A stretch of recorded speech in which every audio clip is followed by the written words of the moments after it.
Unlimited in digital news चॅनलमध्ये आपलं सगळ्यांचं स्वागत आहे. एस रविराज रवींद्र चांगो शिंदे. ठाणे महानगरपालिका आम्ही जवळजवळ 1960पासून बघत आलो आहे. ग्रामपंचायत, नगरपरिषद, नगरपालिका. दिवंगत कामगार नेते चांगो शिंदे यांचं ठाण्यातलं काय वास्तव्य आहे. ग्रामपंचायत, नगरपालिका, नगरपरिषद, नगरपालिकामध्ये त्यांनी नगरसेवक घडविले आणि महानगरपालिका प्रस्थापित झाल्यानंतर 1987मध्ये वसंतराव डावखरेसारखे महान नेते दिले, जे राज्यामध्ये उपसभापती विधान परिषदेत झाले. परंतु चांगो शिंदे यांनी राजकारणाचा कधी गैरफायदा घेतला नाही.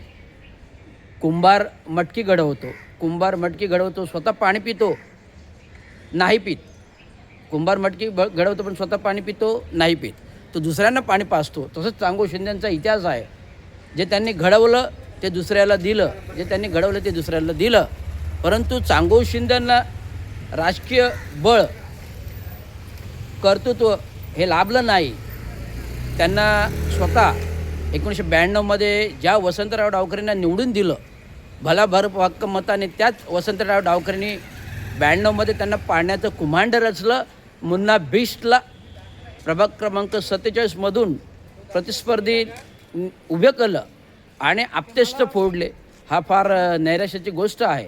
पण एक जर चांगो शिंदे आज त्या काही झाले असते तर महाराष्ट्राच्या राज्याच्या इतिहासावर चांगो शिंदेंचं नाव दिसलं असतं.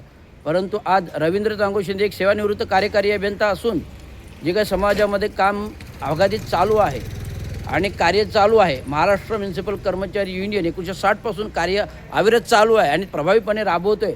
सेवेत असतापासून ते आत्ता काय, तर आम्ही ठरवलं का नाही स्वतंत्र मजूर पक्षाद्वारे एक वेगळा प्लॅटफॉर्म तयार करावा, जो या ठाणे महानगरपालिकेचा जो बोकळलेला 34 वर्षाचा टक्केवारीचा भ्रष्टाचार बोकळलेला आहे तो बुडीत काढायचा.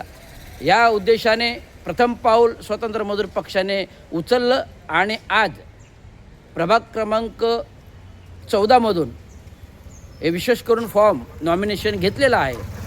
आणि याचं नक्कीच जनतेच्या समाधानासाठी नाही तर जनतेच्या कार्यकुशल कार्यासाठी आणि गोरगरिबांच्या रक्षणासाठी आणि गरिबांना जो काय शासन मान्य जे काय सुविधा आहेत त्या मिळण्यासाठी हा आहे.